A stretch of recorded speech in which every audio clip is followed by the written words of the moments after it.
Hello, you wonderful people, and welcome to another episode of Super-Fanta-Fi. This being a show where I talk about TV shows of the supernatural, fantasy, and or science fictional genre. For today's episode, I'm going to talk about the latest episode of Charmed. A lot of really interesting things went down in this episode, so let's break it down. Well, first and foremost, let's kind of start off with Mel's side of everything, where she ends up helping Ruby, where Ruby is running from her obsessed demon stepfather, so that's a complicated mouthful, which that actor, seen him in things from time to time, but yeah, kind of hard to deal with not only an obsessive demon stepfather like that, but also one that has the capabilities of duplicating himself, so that's interesting.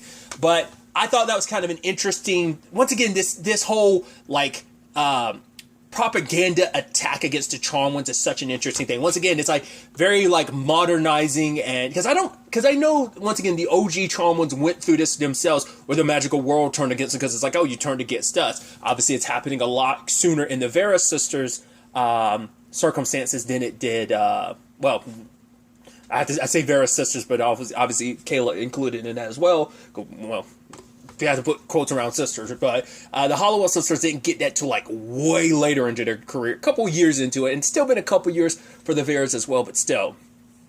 But I don't remember such a coordinated attack on their character like this. Maybe it was because it's been a while since I've seen the original series, so maybe I'm not remembering that as well, but obviously it's like the advancements in technology, and also just kind of almost like the, especially in a time where it's like, right, that keyword fake news gets spread around, so it's very modernized in that regard too, of just like, right, like an entire smear campaign against them.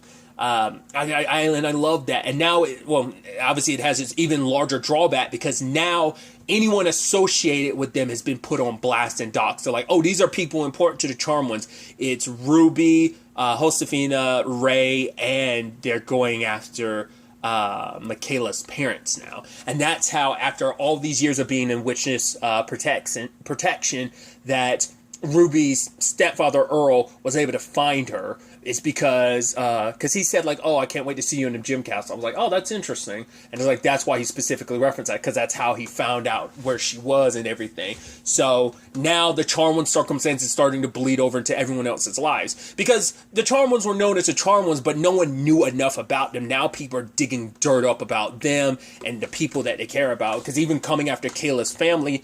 So Mel plans on using these dolls that will basically make it so that everyone has a one-time get out of jail, out of death free card. But it is a one-time deal. It's not like it makes you think of like a automatic revive item from like a video game. Some of those are like, oh, you'll automatically res, but it'll break afterwards. This is that. But it's also like, yep, it's going forever. There's no repairing it. There's no using again. This spell is a once-in-a-lifetime opportunity. So, jumping ahead, Ruby got stabbed, and I was like, oh, how are you so okay? I was like, all right, stupid. I was like, oh, I'm so stupid. The spell. Yeah, but now that spell can never be used on Ruby ever again. It was a one-time deal. Never again. So that's interesting. But it's also interesting, too, that Mel ended up using her time travel abilities to bring back the Book of Shadows, the OG Book of Shadows, and it's just like, right, show us this particular spell, and it starts flying, and you're like, it's been so long, and it's like, I know you have to be like, I missed the convenience of that. It's so long, because I'm trying to remember. I don't think the OG Charmed Ones ever lost their Book of Shadows. I don't think. I don't remember. I might have brought it up at the time in this series when they lost theirs, but I don't remember that happening. Do correct me in the comments down below. But I love the whole thing of like, right, I'm cute. I guess after they got the spell, she put it back. They never showed it, but it's like, right, don't want to mess up the space-time continuum. It's like, oh yeah. Eventually, that's going to come back to bite her. Just like, there's no way you're going to be able to do that and not, like, something's going to go wrong and there's going to be a massive butterfly effect. Like, whether that's a storyline this season or a potential fifth season, like, I feel like there's going to have to be major implications for that ability. Like, it's too much of a powerful ability, and anything timey-wimey is always going to, like, backfire in some shape or form. So we'll have to wait and see, but I'm just like waiting for like the other shoe to drop with that ability of like, yeah, it's just going to be a thing of she didn't put something back in time. Like, how long does she have before, like, I mean, conversations always come up about timey-wimey stuff of like time at that time, it takes a while for it to solidify, so she had enough time to put it back, with the spell and everything, so. But regardless, aside from that, Earl showed up and, well, I'll go ahead and talk about Earl showed up and they ended up having to go to the Blue Camellia, but then people were giving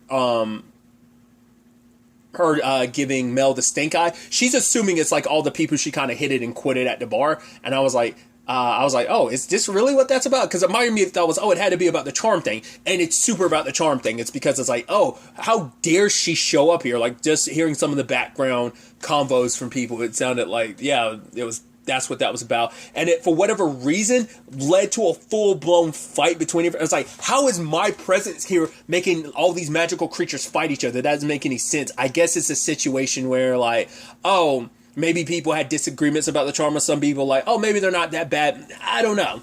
Or maybe it's just kind of like, hey, we're going after her. No, I'm going after. Like, how that turned into a full-blown bar fight, who knows?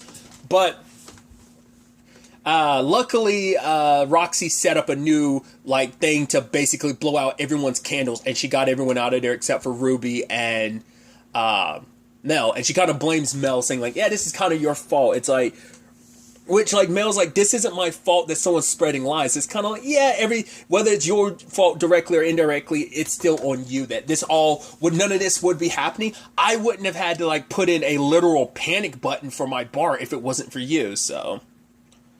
But, and finding out, Ruby, if I were you, I'd dump Mel immediately. It's like, no, we're not together. We used to. And she's like, see?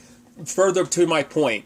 But I'm sure, first and foremost, what immediately went through my mind, because obviously, jumping around a little bit, they do hint to a little bit to, the whole, oh, Roxy might have a thing for Mel. It seemed like that was kind of a thing before, and even Mel kind of hinted that she liked Roxy, too.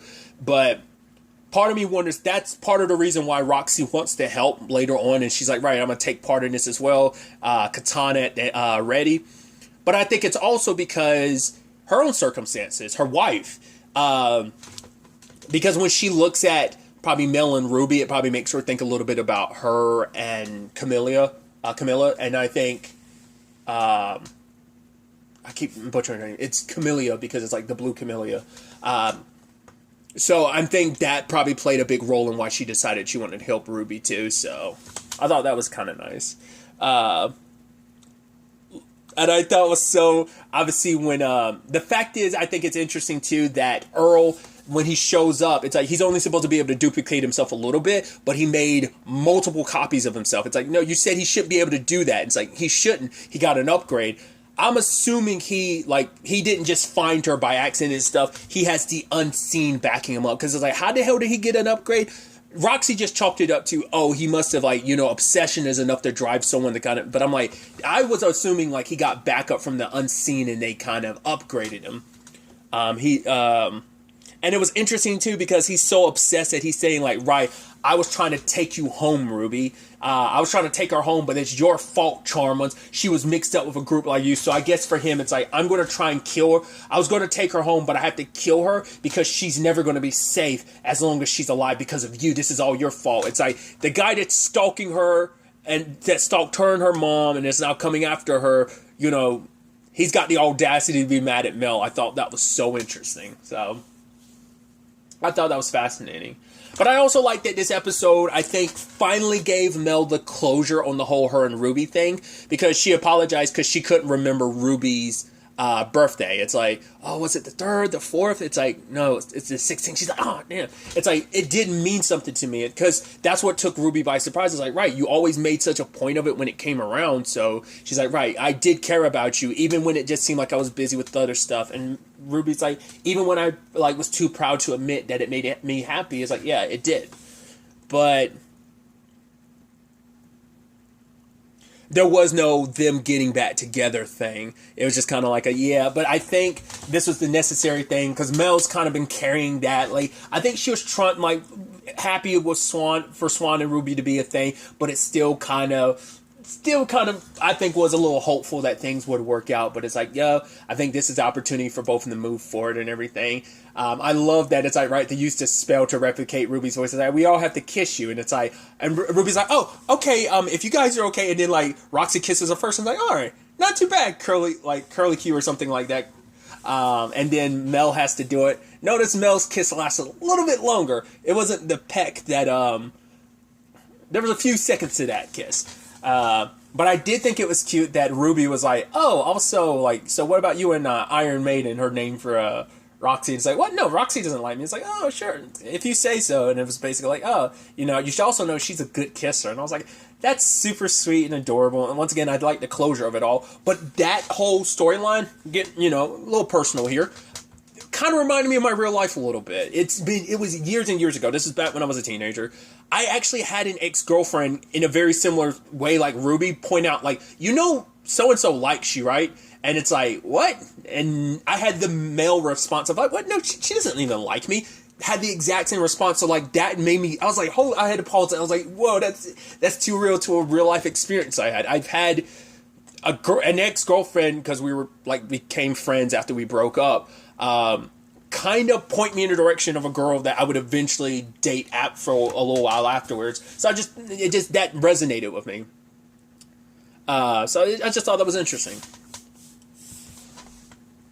I also found it interesting, too, that Mel didn't remember Ruby's birthday. Like, maybe that's just how my mind works. Sadly, I ended up remembering most of my ex's birthdays. There's definitely one in particular, like, I distinctly remember her birthday.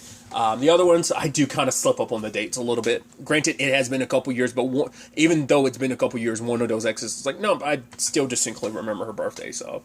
She's also got a birthday in November 5th specifically. That's why when she was like 3rd or 4th, I was like, are you going to say the 5th? And it's like, okay, different birth years, but it's still close enough that I was like, oh, my brain being what it is, I was like, oh, is it going to be November 5th? It's like, okay, it's November 16th. Got tangents aside.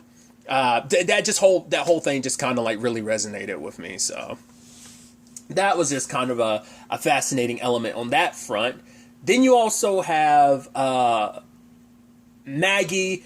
Her and Harry were initially investigating, trying to find the other half of the bowl, and they end up talking to the shopkeeper, who he had some unseen stuff. The moment Maggie popped up after Harry and the dude were talking, I was like, he's going to be pissed because he's going to recognize Maggie, and he does, and he wants nothing to do with her, calling her a fascist and stuff. Maggie got the scroll, but that's because she copied his ability, and the ability copying is only supposed to be temporary, like before, like when she copied Harry's powers last episode, but this time around it stuck around, and she stuck with it most of the episode, and she basically excretes a type of poison that will kill humans but not magical creatures. So she's like, cool, I'm rejected by the magical world, and this hand situation is going to make it so that I can't connect with the human world. So it's like trying to figure out why her powers have made it so that she got stuck with this particular ability. And so Harry's off kind of investigating, trying to find the other half of the bowl, but let's focus on Maggie, who's with Kayla. So they put a protection spell on the house, which she's still dealing with her own hand situation. So it is interesting that the two charmed ones who are dealing with hand circumstances are kind of paired together this episode. So ultimately they were able to find Kayla's parents, Zephyr and Carolyn, which... Interesting enough, her dad is the artist, and his name is Zephyr, which I'm like, oh, I've never known anyone with the name Zephyr. I've seen the name Zephyr used and stuff, but I've never seen it used as a name for an individual. I've seen it used as a name for a group, referencing a certain video game I won't directly reference because I reference it all the time. But I thought that was, no, in retrospect, wasn't the main protagonist of, God, what was that game called? Resonance of Fate, I believe. Isn't one of the 3 main protagonists named Zephyr, now that I think about it? So I have to say, no, I'm actually wrong. But that's also in a JRPG fashion, so I was like, okay, I don't know, maybe that name's, I don't know, it seems like a very artist name to me, and it turns out, right, her dad is an artist, so when she found out about it, Kayla was actually happy about it. I also find, it's just interesting, because I love that, when she had the opportunity, because she initially wasn't going to, she was scared to meet her parents, because now it's a little too real. She's like, why did they give me up? What if they never wanted me? But Maggie comes from the perspective of she's someone that never got to know her biological dad. He was gone before she even knew he existed. She thought Ray was her biological dad.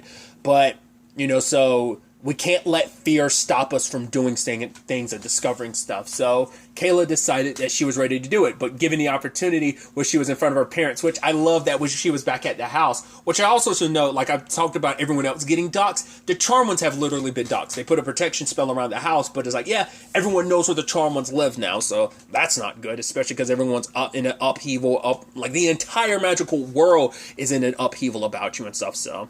Oh yeah, because I was trying to remember, I was like, there was someone else besides Kayla's parents that were a part of this, because it's like yeah, their faces weren't on the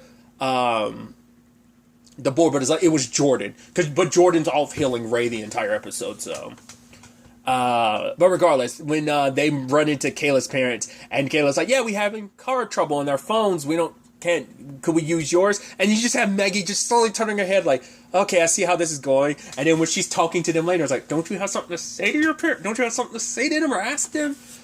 But I thought it was a fascinating discovery where we find out her parents are actually human. Because the whole point was also to find out what species they are, because you have to find out what species someone is along with their name and their birthday for like those dolls to prevent someone from dying can be used. I don't know if that... I was about to say, like, they were able to, I guess, remove the poison before it could kill them. It knocked them out. Because I was about to say, like, doesn't that remove it so that they can't be protected anymore? But it seems like, no, Ruby's one's the only one that was messed with. So I guess, because they probably had just found out they were human, plus at the time, I think Mel and Ruby were still dealing with that whole circumstance of Earl, so they didn't have... So I think that didn't really... So I don't think she had a chance to put like that doll into action, the dolls into action. So I don't think that counted as their deaths. I don't think, I could be mistaken. I feel like they would have made more of a point of it if that did kind of count as their deaths. But that is an interesting development. At least in everyone else's case, it's like, cool, you have at least one magical parent, so it makes sense for you to yourself be magical. But then to find out, like, neither one of Kayla's parents are magic. They're human. You're like... Because even if they were in a witchness protection situation like Ruby, they would still register as witches, even if their powers were kind of sealed away, I think. So it's like, it couldn't be they were stripped of their powers. So what are their circumstances? Because obviously they were going to give Kayla answers about why they had to give her up. But she didn't want to. She's like, right now, I don't want to focus on the past. I want to know more about where I came from. So I don't need to know about those things. I want to focus on that and kind of get to know them. And, and she likes her parents. She's like, oh, they're pretty cool. I am legitimately curious, like, why they gave you up. But also the big mystery of, okay, so they're doing a lot with this thing. It's a lot more involved than... I actually think that's fascinating because, like, once again, the whole situation, because the Macy situation was supposed to be like the Paige situation. It was very simple of like, hey, I'm the sister you never knew about. And obviously they couldn't make this simple too because it'd be like repeating the Macy thing and the Paige thing. So you already did it once with Macy, so you can't do it again. So you're going to do it, if you are going to kind of do it, you're going to mix it up and make it a probably like really heavy story relevant point. I wonder whether it have any correlation to what the Unseen is up to, because with Harry's side of the story, I think it heavily influences what's kind of going on right now, the Unseen in their planet, and I'm curious, is there any correlation to Kayla and maybe her powers? Because it turns out Harry, the last person to have the bowl, which is so interesting, it's like, oh, because Maggie was like, how did this guy how did that shop dude sell the bowl 4 times in the past 20 years. Every time whoever got the bowl got cursed and died, he would come get the bowl and sell it again. It's like, oh, that's super shady and jacked up.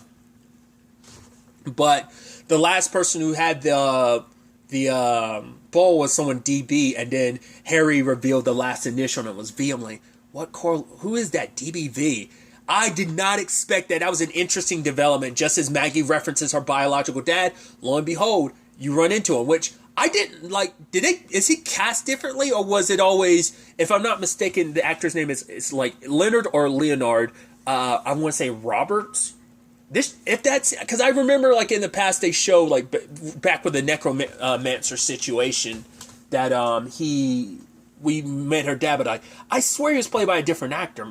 Do correct me if I'm wrong, because I swear he was played by a different actor. Because I was like, were you always play? Did he always play Dex? I don't remember, but that was interesting. He's the last one with the bowl, which also interesting, I guess, because with the perspective of the afterlife, he probably is able to see everything in the world of the living. I guess maybe they have that view because he knows he's like, right, thank you for loving both of my daughters. And obviously for Harry, it's like, it was an honor of his life. It's like, so he knows about Mel and also, he knows about Macy, but he also knows, like, right, thank you for also looking after my other daughter, Maggie. So I thought that was interesting. But it turns out the bowl has a special ability that if you complete it, it has the power to remove any curse, and he was hoping to remove the curse that the necromancer put on them so that he could be around his daughters, both of them. But sadly, he ended up dying. It's like, oh, that's super tragic, especially because, like, Macy never really got to, like, have this opportunity with you. Maggie gets to have that opportunity. It's actually kind of interesting because, like, I want to say, Maggie and Macy had an opportunity to talk to their mom. Was that last season? I want to say that was last season, but Mel wasn't involved with that storyline, so they got that opportunity that Mel didn't, which I thought was kind of heartbreaking. But regardless, and he also was rubbed the wrong way when he found out, wait, the person you're trying to save is Ray. It's like, I know you got issues, and he's like, yeah, that's putting it mildly, but right. Maggie already lost a sister, and what kind of turmoil that put her through is like she can't lose her father too. But before Leonard could help, before Dex could help, they get attacked. In the moment, like, they fell and Harry was touching them at the same time, I'm like, is that gonna? It's like, yeah, because the whole point is, like, the only way people can come back is if Harry's touching them at the same time, and they're like, how is that gonna play out? And so in that moment that Harry did that, we see at the end. Dex came back, but Harry didn't, because Harry's life force passed on to Dex. So he's back, but he can't stay because if he stays, that means Harry's going to die. But it gives him and Maggie a chance. But they're probably going to try and track down the bull. It's like, well, because also it's how does he get back to Harry? Because without Harry, there is no way to probably travel to that limbo area, like, in the afterlife. So that's going to be probably it's going to be a lot more complicated getting back, I'm sure. But at least Maggie will have an opportunity to get to know her bio dad, like, so there's some silver lining to this. But also, like, we see Harry's hand is getting darker, like it's the necrosis is kind of approaching higher and higher on his arm. So he's got a limited amount of time before he dies. So hopefully Jordan gets back in time to be able to heal him up from that. But Dex also gave us some really, really interesting information this episode, too, where he brought up that the bowl is connected to, basically, there was a great evil that the 9 groups in the magical world had to, like, 9 powerful groups in the magical world had to pull their powers together to battle this thing. And so you're like, right, so it wasn't even the source of all evil, which is kind of interesting. But I'm assuming whatever it is what the unseen, Sonny in particular, is trying to resurrect. So that's the correlation and connection there. But that's what I'm saying. Like, I'm curious, is there any correlation and connection to Kayla or not? We'll see. I also didn't talk about it, but I did like that Maggie was able to figure out her situation, because both, Maggie was able to help Kayla, but Kayla was also able to help her. That, right, the fact is you can't let go of this power. It means that you kind of can't let go in other regards as well, because Maggie was kind of, stressed out about everything that was going on. She was kind of blaming herself for a lot of stuff playing out in the way it did, and also the fact is that, dealing with the magical world, hating them. And so she uses a gem cast and she puts it out there like, right, we're not perfect and we're going to make mistakes, but I want to show you that, yeah, we may be like well-known witches, but we're just people too. So trying to set the record straight. She's like, if you're going to listen to this, I want you to at very least recognize us for the people we are and not just kind of listen to the lies that are spread about us. So is she going to make more public posts like that, being like, yo, this is who we are? Which is kind of weird to think about. It kind of reminds me of the Spider-Man game, the one by Insomnia, that Spider-Man has his own social media, which would heavily make sense and stuff. And so part of me wonders, is like, are the charm ones going to have to be on magical social media just to be like, yo, this is who we are, see us more as people and not just these powerful overlordish fascists that you've come to believe us to be. So it's definitely going to be interesting to ultimately see where all of this ends up taking us going forward into the next episode. But really, that's all I want to talk about. To the next time we meet, be happy, be safe, live life to the fullest, and enjoy it. Good day, and goodbye.